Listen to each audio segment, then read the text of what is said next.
안녕하세요. 반갑습니다. 대면 수업을 하다가 이렇게 화면으로 인사를 드리게 돼서 조금은 어색한 면이 없지 않아 있네요. 어, 지난주에 그 수업하던 그 수업을 연장해서 해야 되는데 대면 수업을 하든 수업을 연장해서 하는 수업을 하지 않고 지금 비대면으로 하는 것은 그냥 PPT에 있는 그 수업 그 순서대로 그냥 이번 주에는 하는 걸로 하겠습니다. 그래서 PPT에 있는 수업대로 풍수학 방법론 연구 수업을 하겠습니다. 그래서 1주차로 보면은 풍수학의 개요를 보는데 이거는 고전적인 의미의 풍수란 해서 이거는 그냥 우리 원우님들이 읽어 보시면 되겠습니다.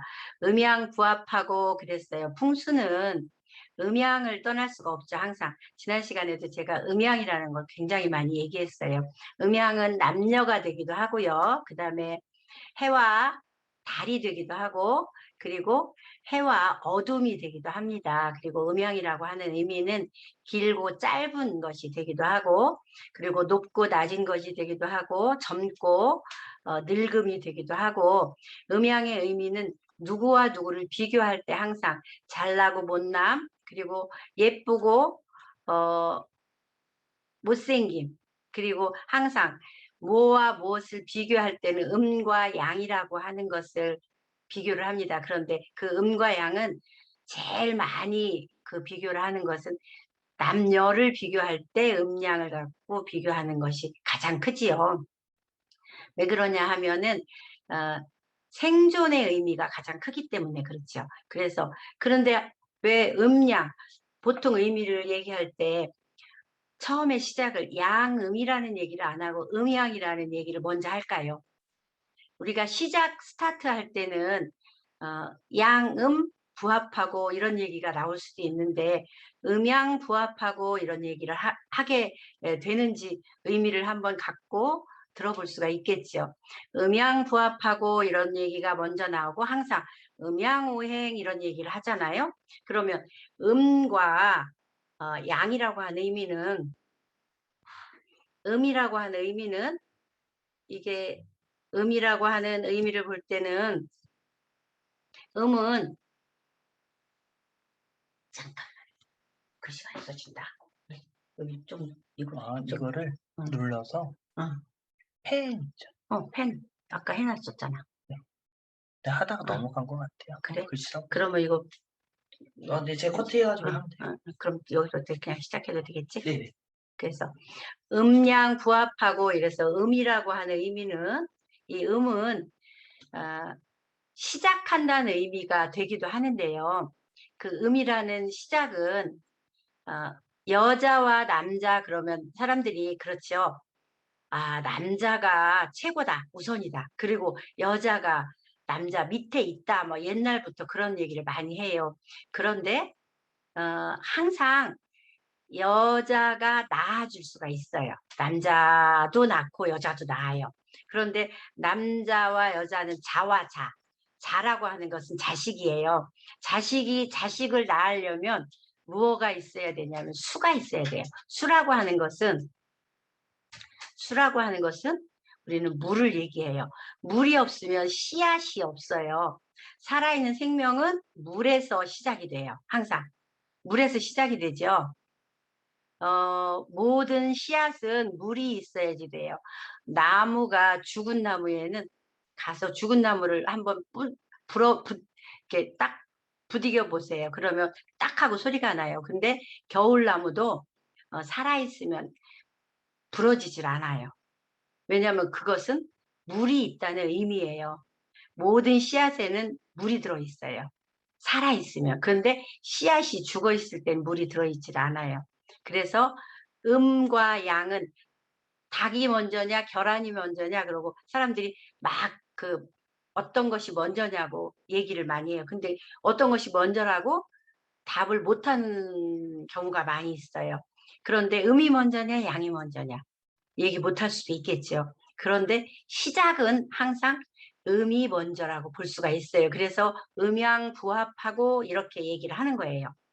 그런데 우리가 시작은 음이 먼저인데 음이 있음으로써 싹을 틔우고 할 수가 있어요. 그런데 체라고 하는 것은 생김을 얘기해요. 그리고 용이라고 하는 것은 사용하는 의미를 얘기해요. 근데 채 태어날 때는 음이 먼저예요. 그런데 사용할 때는 봄부터 시작을 해요.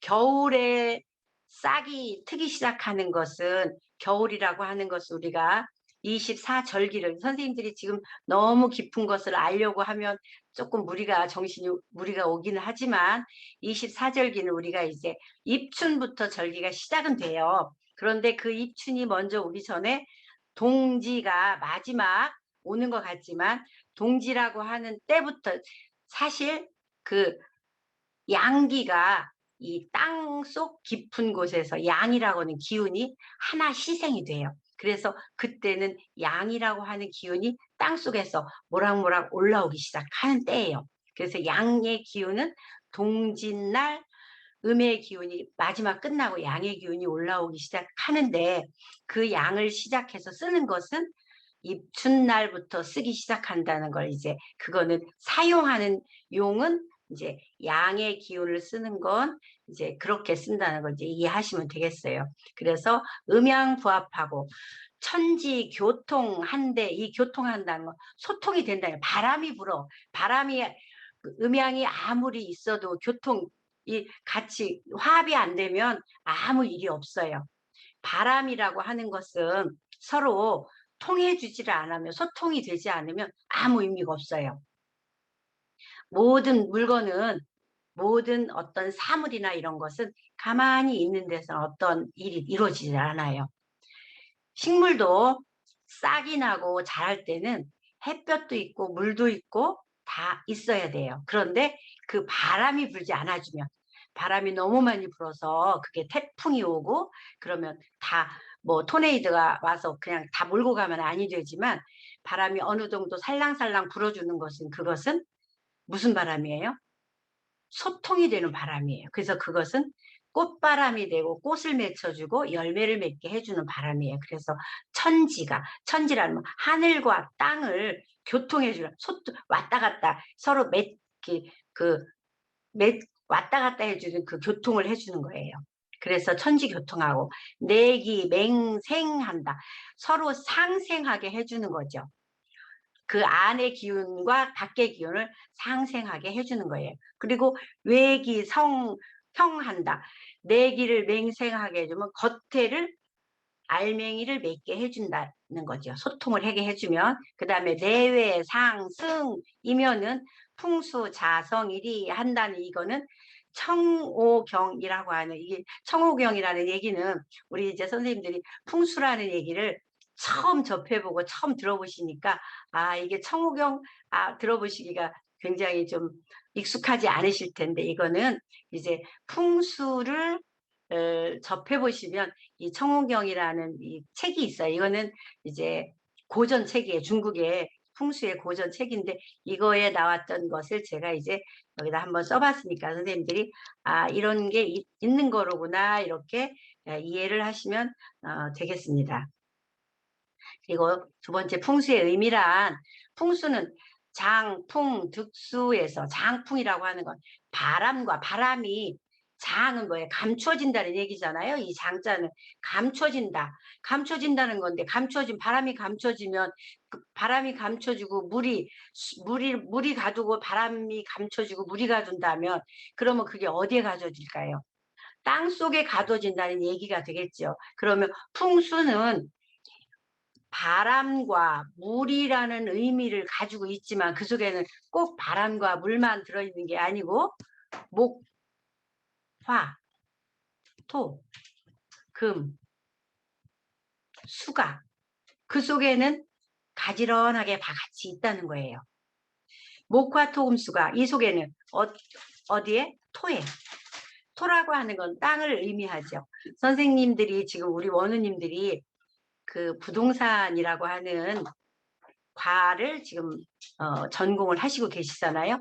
부동산은 물론 땅을 갖고 경영하는 과목이에요. 근데 부동산이 그냥 땅만 밋밋하게 있는 것이 아니라 그 부동산을 가지고 건축물을 올리기도 하고 부동산을 가지고 실제로 그거로 뭐 옛날에는 다 농사를 짓는 땅에 불과했지만 지금은 그거를 경영하는 게 여러 가지 의미로 많이 있죠. 농장을 하기도 하고 때로는 그걸 뭐 공장지대를 만들어서 하기도 하고 부동산의 의미는 굉장히 많이 크잖아요. 근데 그게 물론 토라고 하는 의미, 목화, 토, 금수, 오행 중에서 토라고 하는 의미가 가장 컸던 게 부동산이에요. 근데 이 풍수 그러면 바람하고 물이다라고만 착각하실 수가 있어요. 그러나 그 풍수의 큰 의미는 목화, 토, 금수가 다 함축이 되어 있는 얘기로구나라고 이해를 하셔야 돼요. 목화, 토, 금수라는 오행과 그리고 양이 그 속에 함축이 돼 있는 것을 풍수라고 하는구나. 그런데 그 풍수를 어떻게 또 하는 거냐? 기운을, 좋은 기운을 받으려고, 좋은 기운을 받으려고 풍수를 사람들이 좋은 기운을 받으려고 하는 거죠. 근데 그 좋은 기운은 항상 좋은 기운만 받으려고 하는데 좋은 기운만 있다. 항상 좋은 기운만 있는 게 아니죠. 좋은 기운 속에는 나쁜 기운도 들어있고 나쁜 기운 속에는 또 좋은 기운도 들어있는 거예요. 그래서 좋은 기운을 찾아가고 사람들이 운명, 운명 이렇게 얘기를 해요. 운명이라는 말을 같은 단어로도 쓰기는 쓰죠. 근데 그게 음양이 같이 들어있는 것처럼 기를 받으러 풍수의 좋은 기운을 받으러 다니는 거예요. 산수 자체가 뭐 장풍 득수에서 풍자를 숫자를 따와서 만들어졌다고 하지요. 근데 다시 말해서 풍수란 풍과 수라는 명사적인 합성어의 의미보다는 장풍하고 득수한다는 동사적 의미로서 산수 자체를 말하는 것이 아닌가를 아닌 길을 잡아 가두는 방법을 이 기라고 하는 길을 잡아 가두는 방법을 말한다고 했어요. 기라고 하는 것은 누구든지 길을 어떤 사전을 찾아본다든가 그러면 그 기는 어, 그 과학이 아니라고 얘기하시는 분들이 많죠. 과학이라고 그 길을 얘기한다 그러면 사람들이 굉장히 난리 날 수 있겠죠. 과학이라고 하면. 왜냐하면 기 찾아 산만리 하는 사람들이 너무 많겠죠. 그러나 알게 모르게 길을 찾아서 산만리 하는 사람들이 또 굉장히 많아요. 그래서 무슨 기 얘기들을 많이 하죠. 그런데 그 기 속에는 좋은 기만 있는 게 아니라 좋은 기와 나쁜 기가 항상 같이 다니는 거예요. 그래서 항상 좋은 기는 행을 얘기하고 나쁜 기는 흉을 얘기해요. 그래서 행과 흉이 같이 다니는데 항상 좋은 길을 찾아서 좋은 길을 따라다니려고 풍수의 좋은 방향을 찾아다니는 거지 나쁜 것을 조금 몰아내고 좋은 길을 찾아다니려고 그래도 풍수를 만나보려고 선생님들도 이렇게 오신 거라고 생각하시면 되겠어요. 그래서 풍수의 세 가지 요소는 산이라고 하는 거와 물, 그다음에 방위. 이 방위 속에는 동서남북이 들어있고 우리가 동서남북이라고 하면 사방이라는 거 외에는 동서남북의 의미는 사방이라는 의미도 들어있지만요. 동서남북의 의미는 이렇게 보시면 됩니다. 남북의 의미는 이렇게 네모칸을 동서남북이라고 만들 수 있어요. 땅은 네모나죠. 그래서 여기를 동이라고 하겠어요. 여기는 서쪽이겠죠. 반대니까. 그러면 이쪽을 남쪽이라고 하겠어요. 그러면 여기를 북쪽이라고 하죠. 그럼 동서남북 그러면 사방이겠어요. 근데 그걸 방위라고 해요. 근데 동서남북을 그냥 방위라고 표현하는데 그럼 사방으로 보통 생각을 해요. 그래서 동서남북 얘기를 하는데 사실은 동서남북을 하늘에서 보는 모양은 또 이렇게 원으로 표시를 해도 동서남북이라고 보시면 되겠어요. 원으로 표시해도. 왜냐하면 동서남북이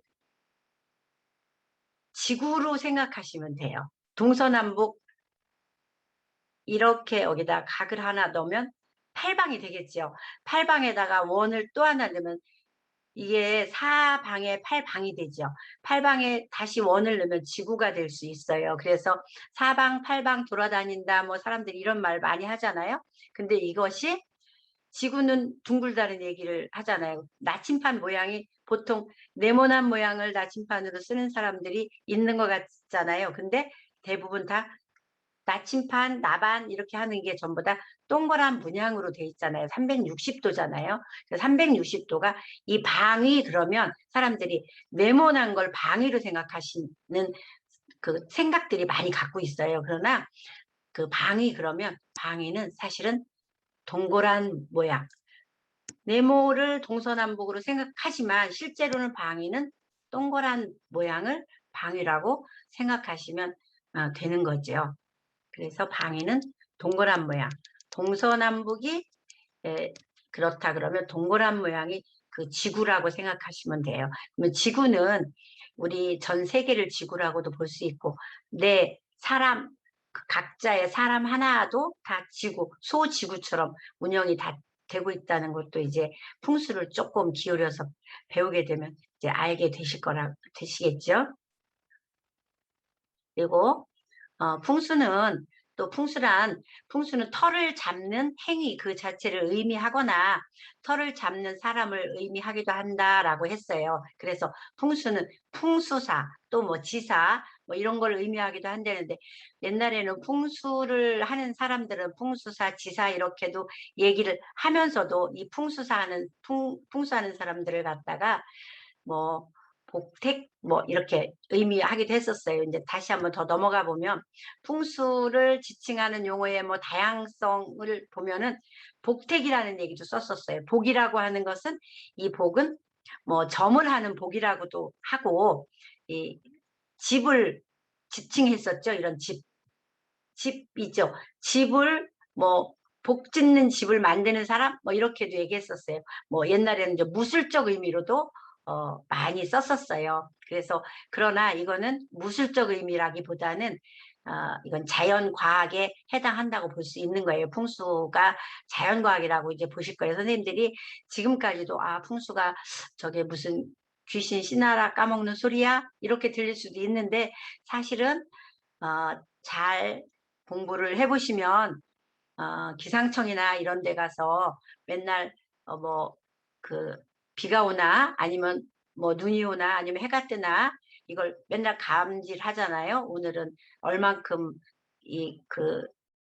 오늘의 뭐 그런 기상대의 그 날씨에 이렇게 접해보고 이러는 것처럼 하듯이 너무나 정확하게 이게 나와 있기 때문에 이게 그 어, 자연과학에 해당이 되는 그 항목이에요. 그래서 선생님들이 이걸 해보시면 이제 점점 아마 빠져들게 될 거예요. 그래서 점에 의한 땅과 집의 기륭 판단 정도로 옛날에는 생각했지만 실제로 잘 접해서 들어가 보면 그런 것은 아니에요.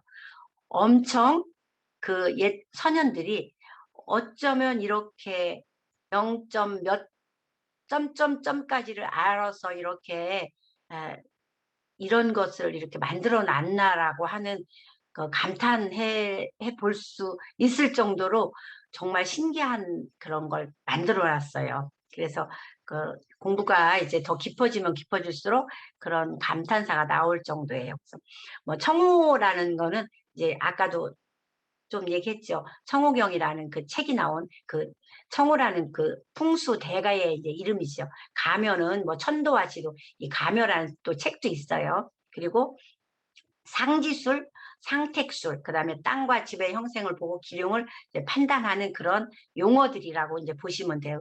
처음에 이제 풍수를 처음 접해 봐갖고 뭐 이런 얘기를 들어보면 저게 무슨 얘기인가 뭐 이렇게 얘기가 뭐 좀 될 텐데 이런 거는 이제 그 오래된 풍수의 용어들, 책들 뭐 이런 거라고 생각하시면 돼요. 그래서 풍수의 이제 하도 낙서의 이 하도라고 하는 거와 낙서의 이런 얘기는 어떤 거냐면 하도 낙서는 선생님들 또 이제 풍수를 접하게 되면 좀 알아야 될 얘기인데 하도나 낙서라고 하는 것은 주역은 이제 다 들어보셨겠죠. 주역이라고 하는 것은 역이라고 이해하시면 돼요. 역이라고 하는 것은 어 지금은 하, 은, 주 시대에 이제 역이 나왔는데요. 하나라 시대에 나온 역이나 은나라 시대에 나온 역은 이제 없어졌어요. 지금까지는 귀장역 뭐 이렇게 그런 역들은 다 없어지고 주나라 때 나온 역만 지금 남아 있어요. 그래서 그 주나라 때 그 나왔던 역이 지금까지 나와 있어서 지금 그 역을 갖다가 주역이라고 하면서 그 역을 지금 쓰고 있어요. 그래서 그 주역이 전 세계적으로 우리나라에서도 다 그걸 쓰고 있는 게 주역인데 그 주역의 바탕이 되는 것이 하도와 낙서예요. 근데 하도와 낙서라는 것은 무엇이냐? 하도는 주역의 본 바탕이 되는데 이게 체가 된 거예요. 그리고 낙서는 용이 된 거예요. 사용하는 용이에요. 그래서 주역은 하나의 효라고 하는 거. 효는 그려지는 그림이에요. 이렇게 그림. 음효는 이렇게 쓰고 양효는 이렇게. 효라고 하는 거. 그 그림으로 이렇게 보는 거예요. 이렇게 그려놓으면 이것을 하나의 효라고 하면 그거를 본뜰효, 그림으로, 그러니까 본떠 딱 그 그림만 보면 이게 음이구나, 이건 양이구나, 이렇게 아는 거예요. 그래서 그 그림만 봐도 저게 음이다, 양이다 판단하는 거예요. 그래서 이 효를 갖다가 붙여서 그걸 또 괴라고 해서 이걸 또 이렇게 세 개를 갖다가 해놓으면 이걸 양의 마지막이라고 해요. 또 음의 이렇게 마지막. 그래서 이건 괴라고 불러줘요. 그럼 걸어놓고 보는 거예요. 걸괴라고 해서. 그래서 음효, 양효, 그다음에 괴. 그래서 그 괴가 형성이 되면 그 괴에 이름이 붙여져요. 그런데 그때 이거를 하도라고 하는 건 그림이잖아요. 도는 뭐예요? 그림, 도예요. 그래서 그림을 그려놓은 거죠. 그림을 그려놔서 그거를 글씨로 또 만들어줬어요. 낙서라고 하는 글씨, 그 서라고 하는 건 글씨 서잖아요. 그래서 지금에 보면 선생님들은 이제 도서관이라고 하는 곳에 굉장히 귀에 많이 들어와 있잖아요. 그래서 우리의 지금 도서관이라고 하는 그 의미가 하도와 낙서에서 따온 말이에요. 그래서 우리가 지금 다 쓰고 있는 도서관의 모든 그 그림과 글씨와 어떤 책들이 다 도서관에 소장돼 있잖아요. 책들이나 그림이나 소장품들이 이것이 하도와 낙서에서 그 관계됐던 거기서 이어졌던 것들이라고 보시면 돼요. 그래서 하도라고 하는 그림과 낙서라고 하는 글자체. 그래서 그 역이라고 하는 것은 뭐예요? 서라고 하는 건 책인데 보통 서 그러면 책이잖아요. 근데 그 서 그러면 책이지만 주역이잖아요. 그런데 주역이라고 하는 역은 책 중에서도 무슨 책이에요? 사서삼경 하잖아요. 옛날에 그 경들 중에서 사서삼경. 그러면 그러면 서는 책이라고 그냥 읽혀지는 건데 경은 그 사서라고 하는 책들 중에서 높여서 부르는 말이 경이잖아요. 근데 그 경 중에서 주역은 경에 해당이 되는 거죠. 주역은 우리가 옛날에 우리 조선 시대에서도 그 초시부터 시작해서 이렇게 지금의 말하자면 뭐예요? 공무원 시험처럼 시험을 봤잖아요. 시험을 봤으면 초시부터 시험을 이렇게 쳐서 올라갈 때 마지막 경문이 주역경을 같이 봤어야 돼요. 근데 그 어, 서경, 시경까지는 딱 보고서 시험을 치고 나면 공무원에 합격을 하면 주역경까지는 볼 수가 없어요. 그러면 그 주역경이 그래서 발전이 안 된 거죠. 조선시대에도 우리나라가. 근데 조선의 학자들은 시경, 서경까지를 다 보고 그걸 읊어서 그, 뭐, 어, 지금의 공무원처럼 공무원 생활을 했잖아요.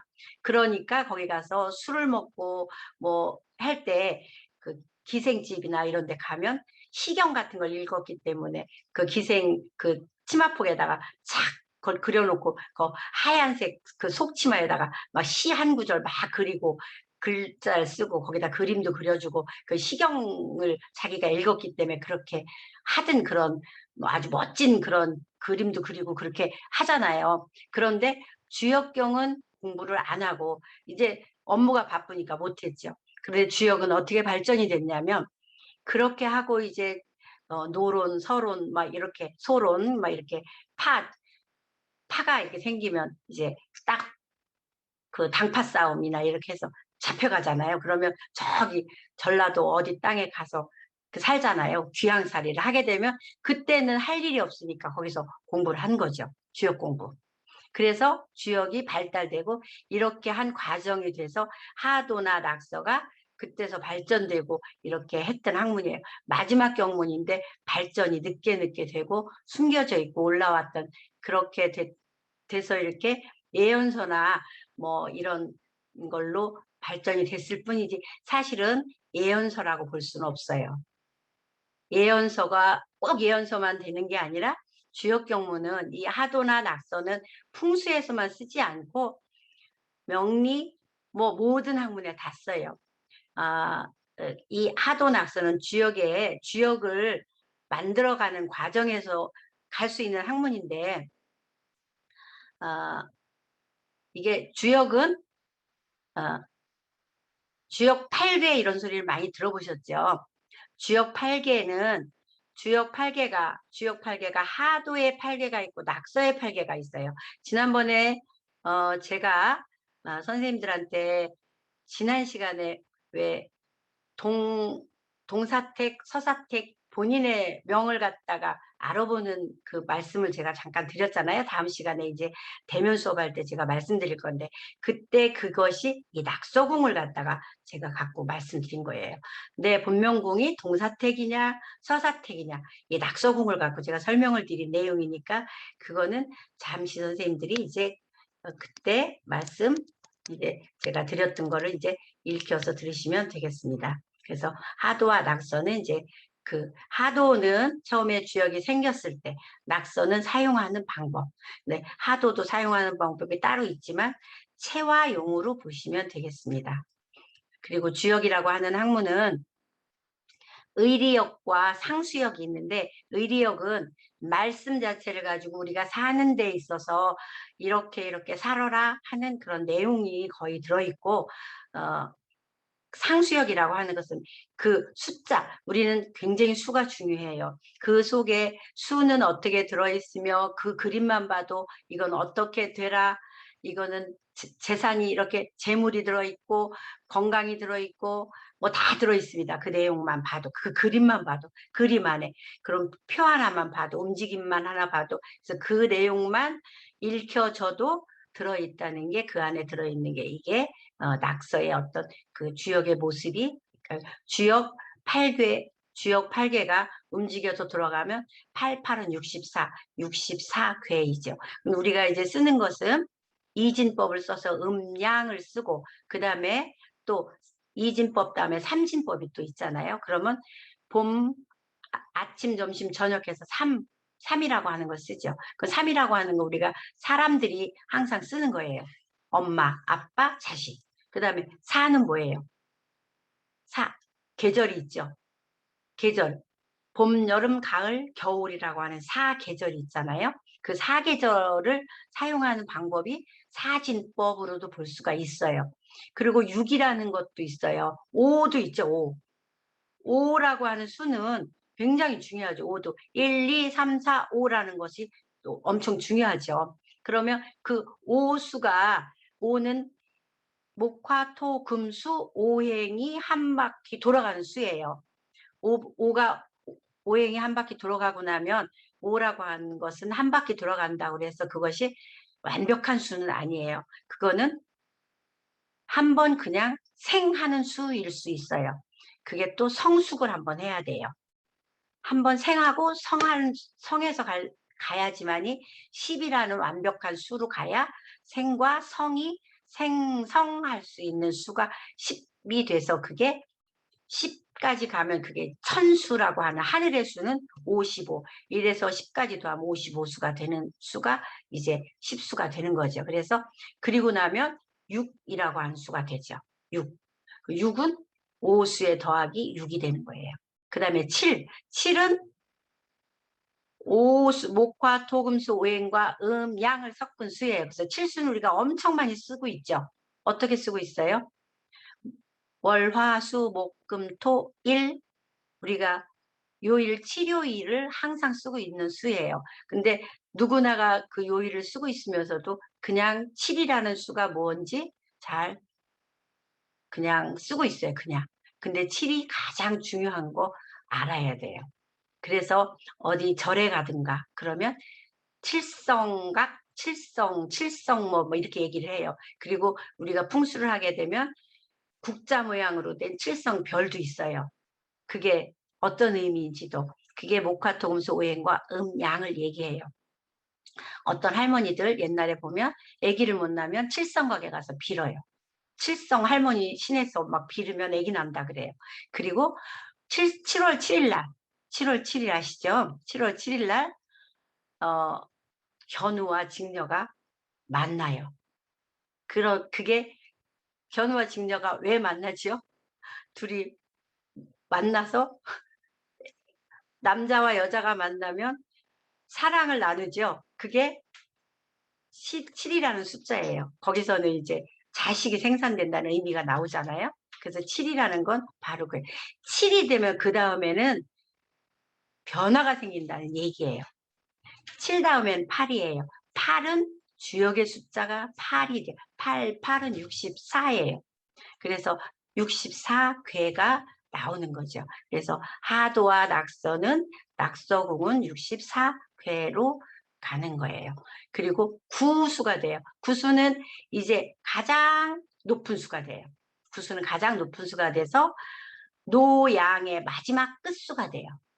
9라는 수는 가장, 근데 사람들이 옛날에 9 그러면 9숫자를 굉장히 두려워했어요. 그래서 그 9수에 뭐 어렵다, 9수가 되면 그 노인 양반들 뭐 힘들다 이런 얘기를 아마 젊은 분을 모르지만 그런 얘기를 들어볼 수도 있었을 거예요. 그게 9라고 하는 것이 굉장히 완충수를 얘기하기 때문에 그런 얘기가 있었던 거였거든요. 그리고 이제 선생님들은 지금 부동산을 같이 겸해서 하시기 때문에 보면 부동산을 중개를 하시고 뭐 팔고 사고들 하시면서 의미 있게 그분들한테 중개를 할 때 부동산 집을 이사를 간다. 이 집과 이 집을 연계를 해주는데 이사하는 날짜를 잡아준다. 이런 것도 하실 수가 있잖아요. 그러면 보통 보면 음력으로 9일 날, 10일 날, 19일 날, 20일 날, 29일 날, 뭐 30일 날 이런 날은 뭐 손 없는 날이다. 이러면서 그런 날은 이사 가는데 좋은 날이다. 이렇게도 얘기하거든요. 근데 그래서 이삿짐 센터가 그런 날은 굉장히 바쁘잖아요. 근데 그거는 아무것도 모르는 사람들이 하는 얘기고 우리 이제 부동산 풍수를 하고 이런 걸 한 사람은 그래도 조금은 아니까 그렇게 하지 말고 날짜를 대부분 잡아주세요. 어떻게 내가 어느 방향으로 이사를 가느냐에 따라서 이 정도는 아시고 가르쳐 주세요. 어떻게 하시냐면 이제 동서남북을 배우셨잖아요.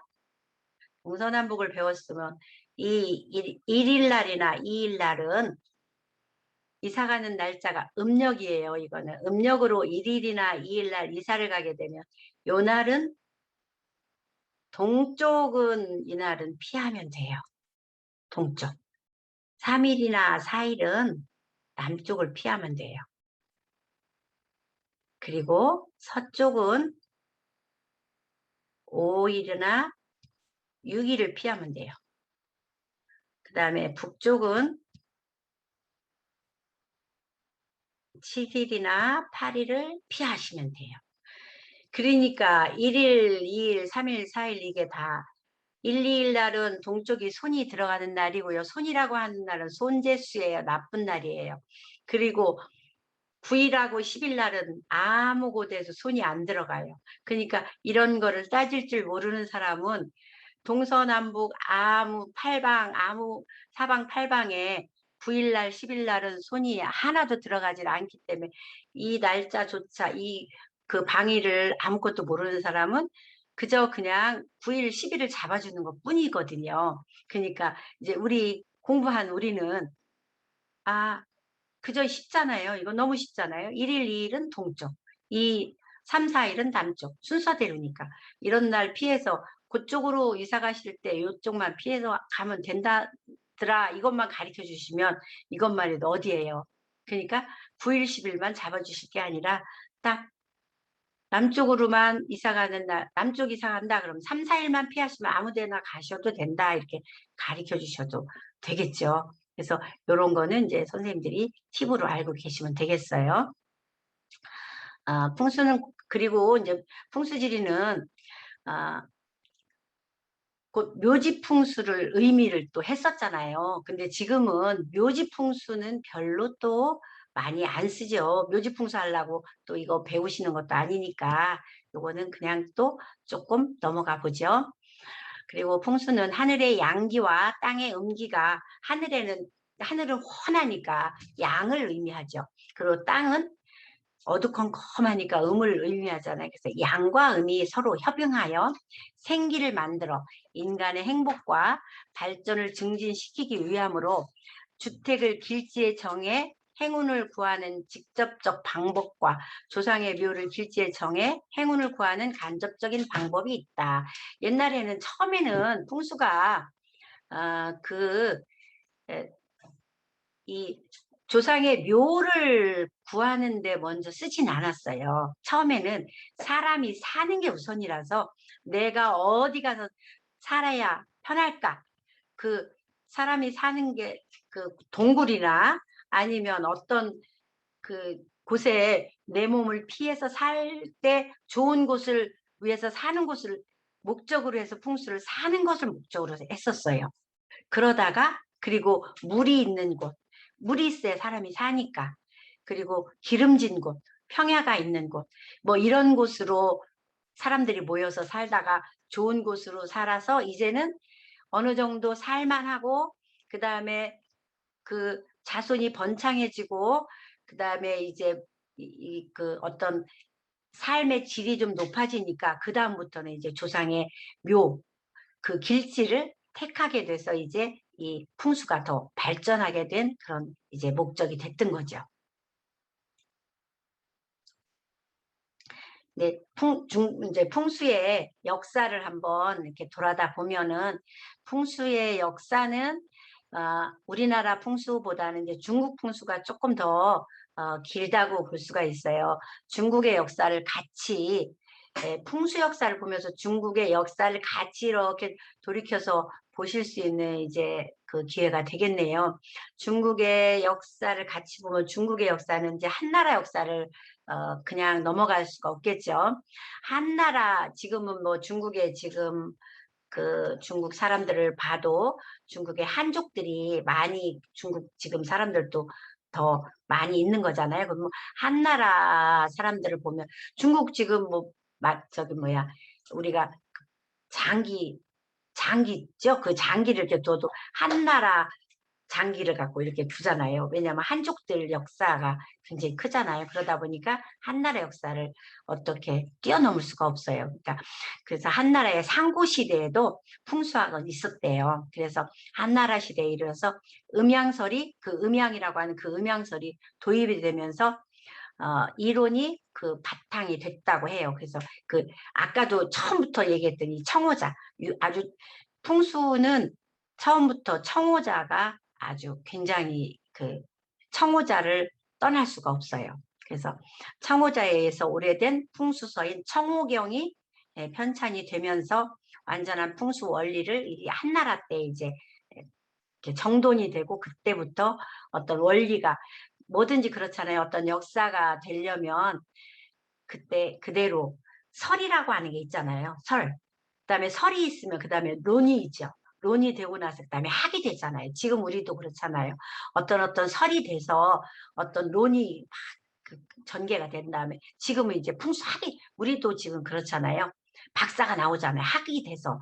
그러니까 설이 막 돼서 그 설로 막 주장이 될 때 설 전에는 뭐 그저 막 떠돌다가 그 설이 되는 것을 어떤 책으로 발간돼서 이렇게 나와서 그게 이제 어떤 논이라고 하는 막 그 어떤 무슨 풍수론, 무슨 풍수학 개론, 무슨 론 막 이렇게 해서 그게 어느 정도 막 발전돼서 막 나온 다음에 그때 이제 학이 딱 정립이 돼서 그때는 이제 뭐 이런 학도 나오고 저런 학도 나오고 그래서 서로 뭐 경쟁도 하고 나오고 막 그렇게 되잖아요. 그래서 지금도 이제 지금은 우리나라도 박사도 나오고 이제 학이 나오니까 그렇게 되잖아요. 그렇듯이 처음에는 여기도 이 청우자라는 사람이 이렇게 한나라 시절에 그 설이 나왔던 것을 정리를 해서 이제 책으로 발간됐기 때문에 이게 하나의 큰 역사가 이제 증명이 돼서 나왔던 거죠.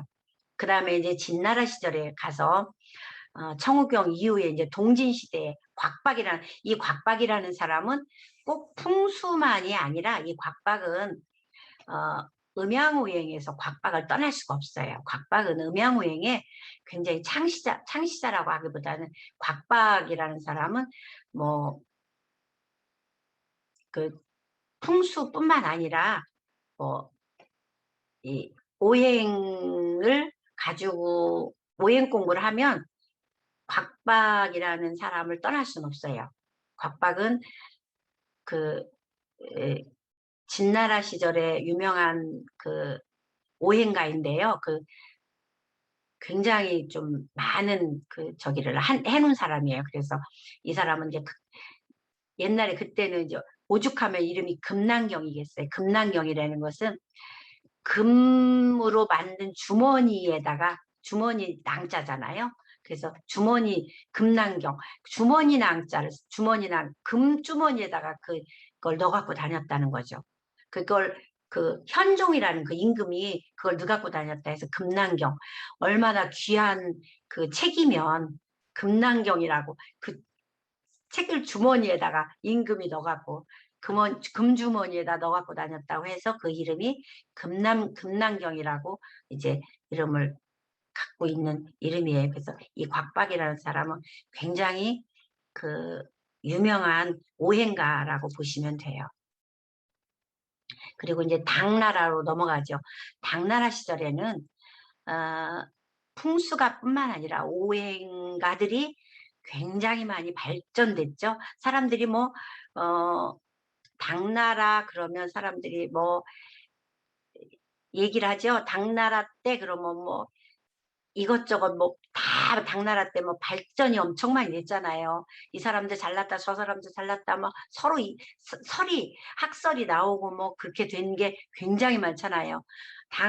당나라 때는 우리 그 삼국시대에 그 신라 사람들도 당나라에 가서 뭐 엄청 많이 발전된 걸 가져오고 막 이렇게 됐던 때잖아요. 보면 그래서 이 당나라 때는 풍수뿐만 아니라 뭐 폐철도 막 굉장히 많이 나오고 그때 이제 양균송이라는 분, 양균송은 여기도 이분도 또한 풍수책뿐만 아니라 이 양균송도 이제 음양오행에 대한 아주 굉장히 해박한 사람이죠. 그리고 흥사, 장설, 일행선사라는 사람이 이제 스님이시면서 풍수 쪽에 아주 유명하신 분이라고 보시면 되겠어요. 특히 이 양균송은 구빈선생이라고, 이 구빈선생이라는 말은 조금 가난한 사람을 이렇게 구제해 준다고 해서 구빈선생이라고 이름이 불려졌던 사람이에요. 그래서 풍수지리서를 학문으로서 정립했던 이 양균송은 아주 대단히 유명한 사람이에요.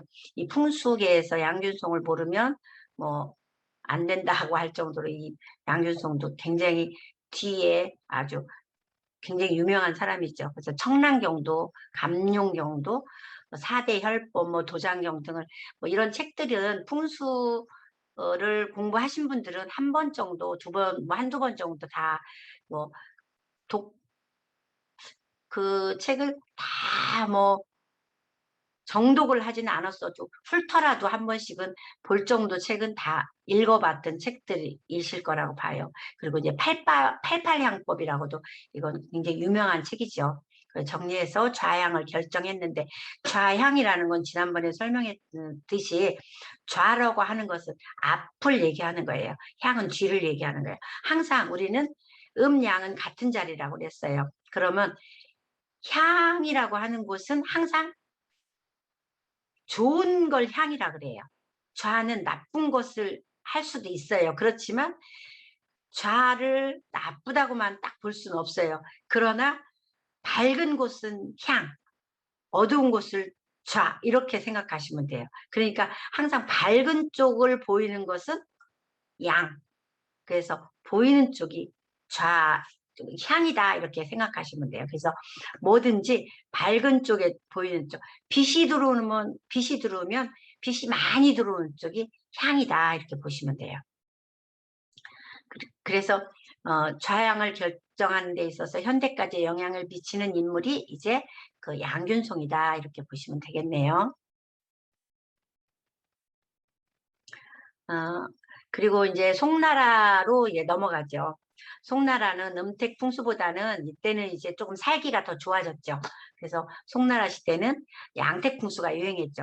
이 송나라 시대는 보면 중국도 살기가 더 좋아지고 이제 그랬으면서 보면 중국이라고 하는 나라도 그때 양택 풍수가 유행하면서 그, 그 뭐라 그러나 임금이 사는 그, 그 뭐라 지금으로 말하면 청와대처럼 이런 그 궁중 이런 데도 보면 엄청난 저 호수라든가 이런 걸 판 걸 보면 중국 사람은 대단하죠. 보면 그거 뭐 몇백 명이요, 몇만 명을 들여서 그 인부를 들여서 그걸 그거 공사한 현장을 가서 한번 보고 그러면 정말 가히 어떻게 지금처럼 포크레인 같은 것도 없었을 텐데 그 인부를 들여서 그거를 이렇게 삽이나 이런 것도 옛날엔 그 정도는 없었을 텐데 그 호수를 파고 이런 걸 보면 아주 진짜 깜짝깜짝 놀래게 만들 정도로 그 호수 같은 거, 이 송나라 시절에 파놓은 그 호수, 감히 멀리 쳐다봐도 보이지 않는 그런 아주 까마득하게 파놓은 그 인공호수를 그 시절에 그렇게 파놓은 걸 보면 진짜 대단하다 싶을 정도예요. 그래서 그 양택궁수가 아주 유행했죠. 물은 뭐예요? 재물이거든요. 물은 재물이에요. 항상 물을 아껴 쓰셔야 돼요. 그래서 그리고 이때는 소강절, 주자, 남송국사. 소강절이라는 사람은 풍수가로서도 유명하지만 이분은 음양오행, 음양가죠. 주역이라든가 뭐 음양가로서는 아주 대단히 유명한 사람, 점으로 점 잘 치는 분, 뭐 이런 분으로 대단히 유명하신 분이라고 볼 수 있어요. 그리고 뭐 나머지 이런 분들도 다 유명하지만 뭐 소강절은 뭐 매화역수라고 하는 거, 소강절 매화역수로 대단히 유명하신 분이라고 볼 수 있어요. 그리고 주자 이런 분은 뭐 말할 것도 없죠. 주자 이런 분은 뭐 그냥 학자로서도 유명하지만 점을 주역의 점으로 말할 것 같으면 주자도 대단히 유명하신 분이죠. 그리고 이제 명나라로 넘어가서 지역적인 관점에서 벗어나 학제간 폭넓게 수용하는 연구가 활발하게 되었죠. 그래서 이제 구성법이 응용으로 이익이론 분야의 새로운 이 구성법이라고 하는 것은 이제 말이 바뀌어져서 선생님들이 지금 헷갈리게 됐다 이렇게 되는데, 이 구성법은 아까 제가 조금 서론에서 설명을 길게 드렸듯이 이 구성법은 무엇을 말하나 하면 아까 하도, 낙서 설명을 드렸죠. 하도는 채를 얘기하는 주역이고 낙서는 용을 얘기하는 그 주역이다 그랬는데, 이 구성법이 하도 낙서예요. 낙서는 용을 얘기하는 거예요. 사용하는 거. 그 구성은 그 땅바닥을 보는 거예요. 그 하도는 주역의 하도 그 법은 주역이 생기고 그 상생법이에요. 근데 이 구성법은 상극을 얘기하는 거예요. 그 상생과 상극이 있어야만이 우리가 살아가는 법이 생기고 살아가는 이치가 되는 거예요.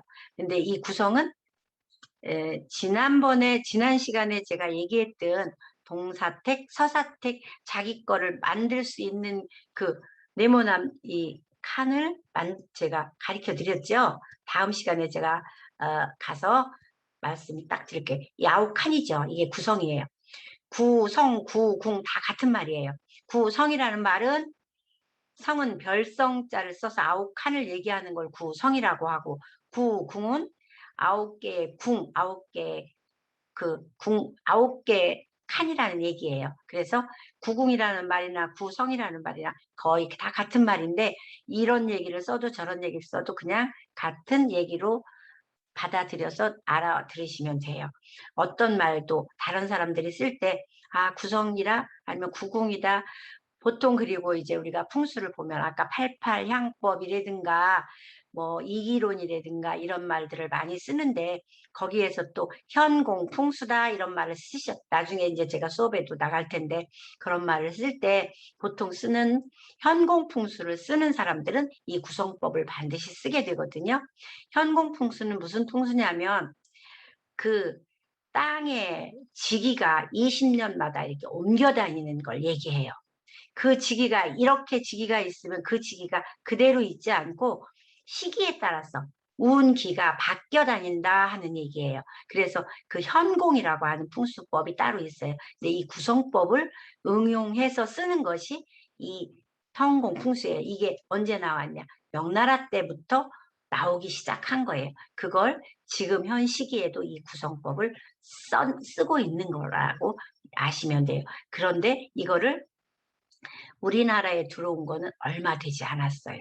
이게 우리나라에 들어온 거는 2000년이 넘어서 들어왔어요. 그 전에 구성법이 들어와서 활발하게 쓰진 않았습니다. 그래서 이거는 시간과 공간을 같이 쓰는 이 풍수라고 보시면 됩니다.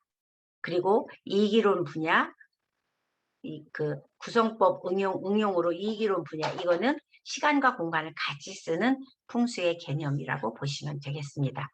그래서 새로운 학설이 개척되고, 또한 나경학설, 나경이라고 하는 것은 우리가 얘기 이제 잘 들으시면 알겠지만 패철, 나경 다 같은 말이에요. 그 다음에 패철이나 나경이나 그 다음에 나침판 뭐 이런 말이 다 나경이라고 하는 말이나 같은 거예요. 그래서 나경학설이 발전으로 더욱 세밀한 부분까지 측정하고 시간과 공간 개념, 시간과 공간 개념이 딱 이루어진 게 이때 시절이 명나라 시절이에요. 명나라 때 이게 발전됐다는 걸 이제 그 중국의 풍수가 명나라 때 이때 발전됐다는 얘기죠.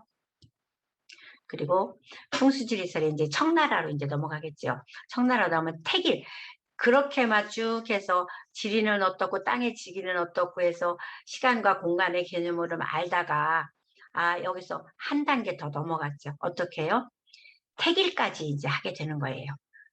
시간과 공간 개념까지 하다가 태길까지 이제 넘어가는 거죠. 청나라에 와서는. 청나라 때는 태길까지 해서 운명을 바꾸는 조명태길.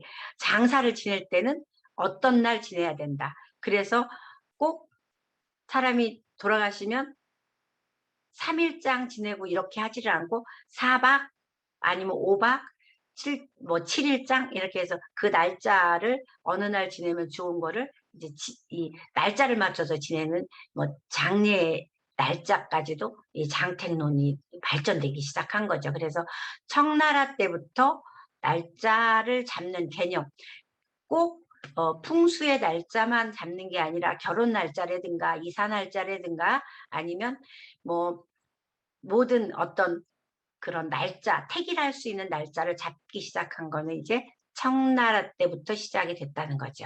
그래서 택일 날짜까지 잡는 거는 이제 그 전에는 날짜 잡는 개념까지는 잘 하질 않았었던 거죠. 청나라 시절부터 이제 점점 날짜 잡는 개념으로 이제 갔던 거예요. 그래서 날짜 잡는 개념. 황제택경이라고 하는 그런 거를 보면, 황제택경은 보면 건축풍수, 우리 선생님들은 건축풍수 같은 거 굉장히 지금 관심이 많잖아요. 그럼 건축풍수는 뭐 음택, 양택, 묘지풍수, 뭐 도시풍수, 그리고 뭐 부동산 풍수, 인테리어 풍수, 뭐 조경풍수, 뭐 이런 거를 굉장히 다 나눠서 뭐 이렇게 하나하나 꼼꼼하게 이렇게 나눠서 하는 분야별로 이제 보시지만, 그런 하나하나 꼼꼼하게 나눠서 보는 그런 분야별로 보는 것 중에서도, 그런 분야에서도 또 이렇게 공간 개념을 나눌 때, 그 공간 개념을 나눌 때는 아까 얘기했던 그 어, 구궁이 들어가는 현공풍수, 그 현공풍수를 거기다 집어넣고 또 장택론까지 이렇게 넣어서 했던 것을 이제 우리나라에서는 이제 그게 빨리 들어오진 않았어요. 이런 그 택일론 같은 거는. 그래서 택일론 같은 거는 우리나라는 이제 조금 더 뒤로 들어왔어요. 그래서 한국 풍수를 한번 이제 넘어가서 보시자고요. 그 풍수지리의 역사의 중국 책은 이렇게 보니 이렇게 제가 적어놨으니까, 선생님들이 관심이 있으시는 분들은 이렇게 적어놓은 거와 그 외에도 이제 책들은 많이 있어요. 그리고 뭐 인터넷 쳐보고 이러면 더 많은 것, 더 많은 관심 있는 거 많으니까, 이거는 관심 있게 더 이제 보시면 되겠습니다. 그리고 풍수지리의 역사는 아무래도 한국의 역사는 그리고 이제 한국, 일본, 그다음에 중국 이렇게 역사를 아마 동양의 역사는 이렇게 궁금하실 텐데, 일본 역사는 그렇게 많지 않아요. 한국이나 그 중국의 역사가 조금 있다고 보시죠.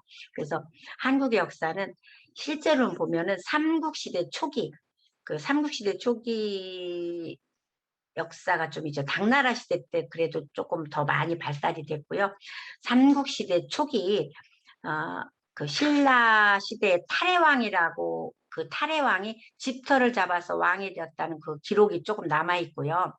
그다음에 풍수가 생활 속에 있다고 이제 추정이 되는 그런 방법이, 추정이 된다는 것은 확실하다고 여겨지지는 않는 거죠. 그리고 통일신라 말에 승려가 이제 유학을 해갖고 풍수와 선수행이, 풍수가들이 대부분 보면 중국으로 넘어가서, 인도나 중국으로 넘어가서 그 선도하고 수행 뭐 이런 방법을 같이 하면서 어 그렇게 같이 불교 학풍으로 해서 이렇게 그런 걸 하면서 넘어왔다고 대부분 그렇게 보이죠. 그래서 산속으로 들어가서 이렇게 그런 공부를 하다가 그걸 같이 갖고 왔다는 그런 경전 위주로 이렇게 해서 넘어왔다고 보죠. 불교 학풍으로 인해서. 그래서 선수행자들은 산속으로 들어가게 되고, 그때 풍수 설도 함께 전파되었다고. 예, 우리나라는 그때서 이제 설이죠, 설. 풍수, 설, 논, 학 중에서는 그때는 설이라고 이제 여겨지는 설이 이제 그때 들어왔다는 거죠. 이때 대표적인 9개의 선문, 우리나라는 그때 이제 불교가 막 많이 발전돼서 선문, 국의 선문이라고 하잖아요. 그때는. 그때 그 선문 중에서 한국 풍수의 아버지라고 불렸죠. 그때는 도선국사를 빼놓을 수가 없죠. 그래서 독리산문을 개창한 해철의 제자라고 하는 사람이죠. 이 사람이 이제 많이 그 풍수의 대가라고 할 수 있겠죠. 그리고 우리나라의 또 역사를 다시 한번 이렇게 되짚어 보면 또 고려 시대를 또 볼 수 있겠어요. 고려 시대에는 고려의 태조 왕건이 그 창건할 때 그냥 창건을 하지 않고 수도를 만들려고 여러 곳을 다니면서 뭐 여기도 보고 저기도 보면서 그 수도를 하려고 했다는 얘기가 굉장히 많이 나와 있죠. 그래서 그때 풍수를 엄청 많이 찾아다녔다는 얘기가 있다는 거 들어있고, 그 다음에 이제 또 그 고려시대에는 신돈이라는 그 스님이죠. 지금으로 말하면 그 스님과 묘청, 이 같은 사람들이 어, 굉장한 또 그 뭐예요? 세력가죠. 말하자면 그 세력가들이 북진전책을 또 써서 풍수사상을 이용해서 이 서경 천도설을 엄청 주장했었죠. 서경으로 이 왕 도읍지를 천도해야 된다 막 하고 그랬었죠. 그리고 고려 숙종 때는 또 음양관이었던, 고려 때는 음양관이라고 하는 이 벼슬이 있었어요. 뭐 고려 때도 있었고 또 우리나라 조선 시대에도 있었습니다. 그 시험 보고 하는 제도관이 있었어요. 그래서 음양관이라고 하는 그 벼슬이 김위재가 국군 상승을 위하여 현 청와대 부군에 궁궐을 또 지었죠. 또한 공민왕 때는 한양 천도설이 제기되기도 했다는 이게 이제 남아있죠. 그리고 풍수지리 그러면 이제 한국의 풍수지리 그러면 조선을 그 말하지 않을 수 없죠. 조선시대 초기에 이성계가 한양 천도설, 무학대사를 빼놓을 수 없잖아요. 무학대사 아주 유명한 일화도 있잖아요. 무학대사가 그 어디에요? 지금 저기 그 한양대학교, 지금 현재 한양대학교 근처 거기에서 소를 갈고 있는 그 노인한테 물어봤다고 하잖아요. 여기서 한양 들어가는데 얼마나 되냐고 물어봤다고. 그냥 그렇게 말이 돌아다니는 설처럼 하는 말이 있잖아요. 그래서 거기 그 답심리라고 그 동네 이름이 답심리죠? 그 동네 이름이 답심리인가요? 한양대학교역 그 이름이 답심리역인가요? 그게? 그래서 답이 심리를 가야 되는 거예요. 답심리. 그래서 심리라고 하는 게 그분이 답이 이제 심리예요. 그러니까 심리를 더 가야 한양을 천도한다는 얘기가 그 뭐예요? 밭을 가는 분? 밭을 소로 그때는 쟁기를, 지금 말도 안 되는 얘기겠지만 그때 당시는 소를 갖다가 이제 쟁기를 하고서 밭을 가는 노인한테 이제 물어봤대요. 그랬는데 그게 어, 답이 심리를 가야 된다 했는데, 그게 이제 그 한양 천도하는 게 거기다 궁궐을 짓는 길이 거기에서부터 심리를 가야 돼. 심리라고 하면 지금으로부터 보면 거의 4km 되는 거죠. 그래서 4km. 그래서 거기서부터 가는 게 4km요. 4km 뒤에다가 이제 궁궐을 세워야 한다 하고 주장을 했다는 게 이제 무학대사의 큰 하여튼 얘기죠. 그리고 화기비보로서는 경복궁의 연못과 해태상, 이거는 뭐 누구나가 다 아는 얘기죠. 왜냐하면 서울에는, 한양에는 지금도 이제 서울에 그런 거 있죠. 거기 보면은 지금 경복궁 그 자리가 지금은 거기가 데모를 못하게 막 막아놓고 지금 그러지만 거기를 광화문이라고 크게 써 있잖아요. 광화문이라고 써 있는 앞에 해태상을 딱 해놨잖아요. 거기가 왜 그랬냐면 그 앞에서 저쪽으로 바라다 보면 거기가 남쪽이에요. 남쪽이니까, 남쪽은 뭐예요? 화라고 했잖아요. 지난번에 제가 얘기했잖아요. 거기서 남쪽의 문을 딱 바라보면 화예요. 그럼 화라고 하는 건 불이에요. 불이 그쪽에서 딱 쳐 올라오는 상이잖아요. 그러니까 그쪽에서 불이 올라오면 불이 날 수 있는 상황이 벌어지는 상이죠. 그래서 비보라고 하는 것은 막아주는 거예요. 뭔가 뭐를. 그래서 거기다 해태는 바다라고 하는 건 물이잖아요. 해태상 2개를 거기다 딱 갖다 놓으면 불을 막아준다 해서 그거를 경복궁 연못구 앞에 해태상을 막아놨죠. 지금은 어때요? 거기 광화문 앞에 그걸 해놨어요. 그래서 그 앞에서 들어오는 불, 경복궁 앞에 지금 해놓은 게 그게 이제 불을 거기서 불 날까봐 해놨어요. 이런 비보는 많이 해놨어요. 어디도 그런 게 또 유명한 게 있느냐 그러면 해인사 아시죠? 해인사 저기 우리 원우님들 해인사가 저기 경상도 가면 해인사라는 큰 절이 있잖아요. 거기 가면 거기도 불날 수 있는 요지가 많은 산이에요. 그러면 거기는 그 처마 그 네 기둥 거기에 보면 그 위에 소금 항아리가 있어요. 소금도 그게 소금이라는 결정체는 물이나 마찬가지예요. 그게 소금 있잖아요. 그래서 그 소금 항아리를 거 위에다가 하나씩 다 올려놓고 그걸 또 그 해인사 꼭대기 더 올라가면 산 위에 있어요. 거기에 올라가면 매년 5월달 그 날짜가 있어요. 그 사람 그분들 하시는 날짜에 올라가서 그 강아지 갖고 와서 소금단지를 갖고 와서 그 산 위에 가서 묻어놔요. 왜냐면 그것도 비보예요. 그렇게 하듯이 항상 이런 어떤 왜 그러냐면 해인사에는 뭐가 있어요? 해인사에 팔만대장경 있잖아요. 그 중요한 게 있죠. 타면 안 되잖아요. 굉장히 중요한 우리나라 국보들이 그 속에 들어있잖아요. 그래서 불나면 큰일 나잖아요. 그래서 그런 거 방어해야 되는 일이 있어요. 그래서 그런 걸 묻어 갖다가 비보해 놓는 거예요. 그래서 이 해태상 놓는 것처럼 해인사에도 그런 걸 해놓았습니다. 그리고 풍수는 유교의 효 사상과 결합하여서 음택 위주의 풍수가 발달하였어요. 왜냐하면 이 조선시대에는 불교를 배척하고 유교를 숭상했던 시대잖아요. 그 조선시대는. 그래서 유교 사상하고 음택 사상하고를 굉장히 왜냐하면 조상한테 숭배하는 거를 대단히 아주 굉장한 그 사상으로 여겼어요. 그래서 이걸 같이 결합을 해버렸어요. 풍수 사상을. 그래서 그때는 조상과 조상의 음택, 그리고 조상의 묘에 어떻게 해야 되고 뭐 이런 거를 굉장히 많이 했던 때가 이 효사상과 유교 사상을 같이 했던 게 그 조선시대의 풍수 사상이에요.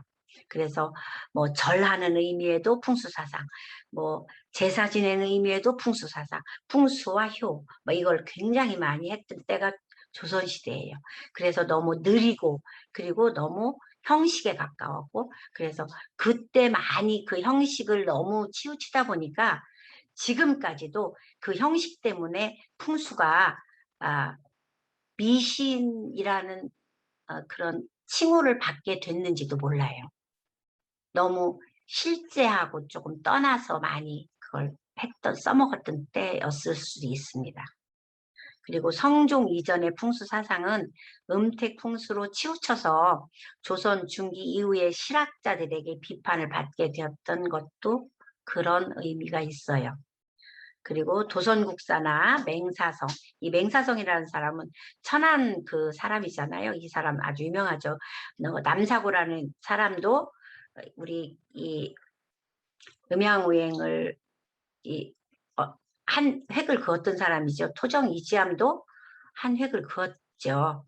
토정이지암도 사주팔자를 잘 봤던 사람이고 토정비결이라는 책이 아주 유명하게 나와 있죠. 아직까지도 그 토정비결이 돌아다닐 정도죠. 대단하신 분이죠.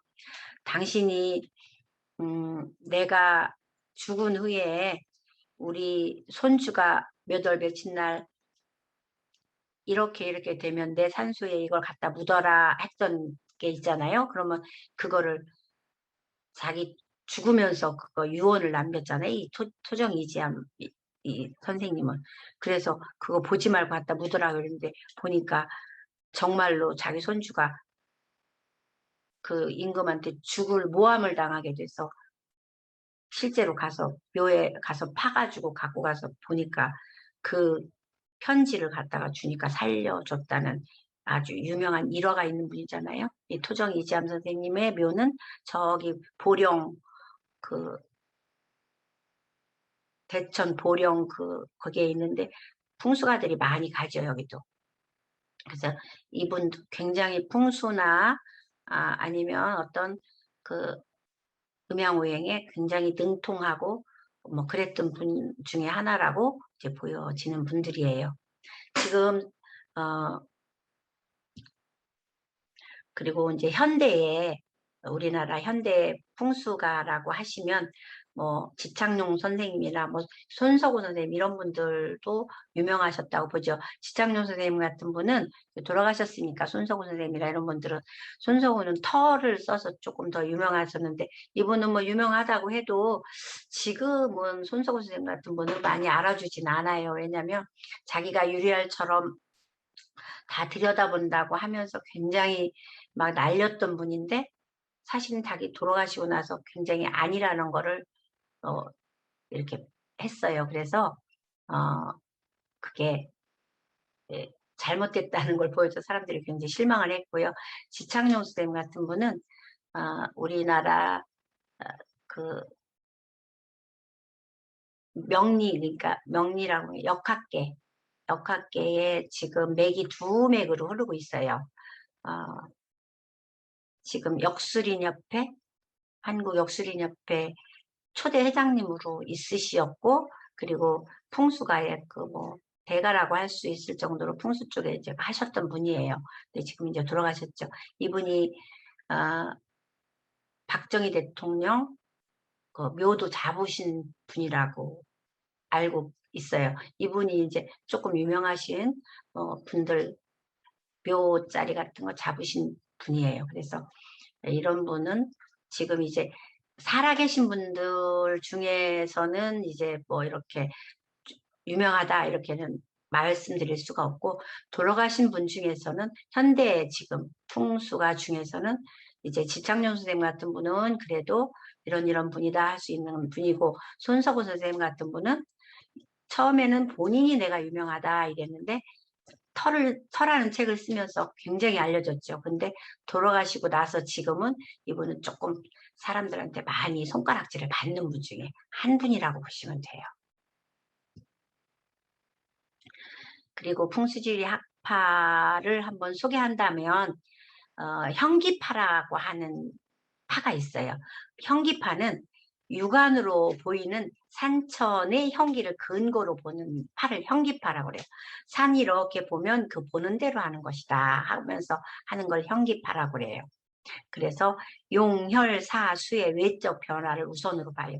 용이라고 하는 것은 용은 어떤 거냐? 그 자리를 그대로 보는 거예요. 용혈사수라고 하는 게 이 풍수의 가장 큰 거거든요.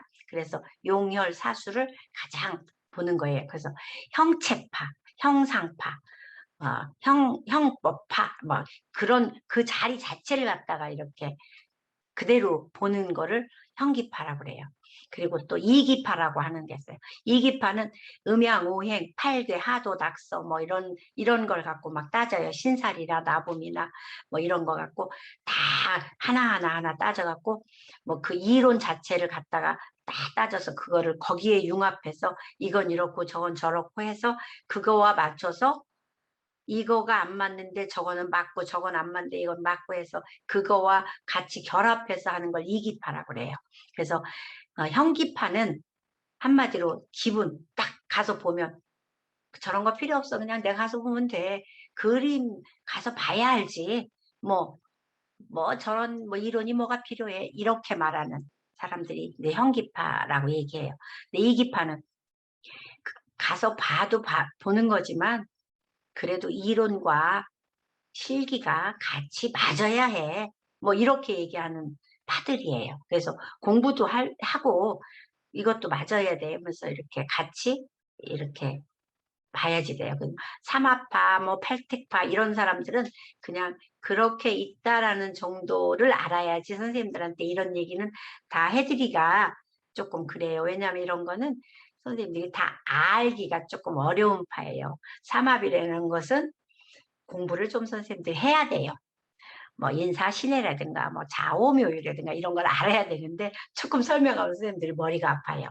뭐 팔택이라든가 그 뭐 양택삼효라든가 오행이라든가 뭐 이런 거 뭐 명리라든가 현공 비성파래 현공은 아까 얘기했지만 그 중에서도 또 비성이라는 거 현공에다가 거기다가 또 주역을 갖다 넣는 걸 현공 비성파라 그래요. 그러니까 그런 건 조금 어려우니까 그냥 있나 보다 이렇게 아셔도 돼요. 그리고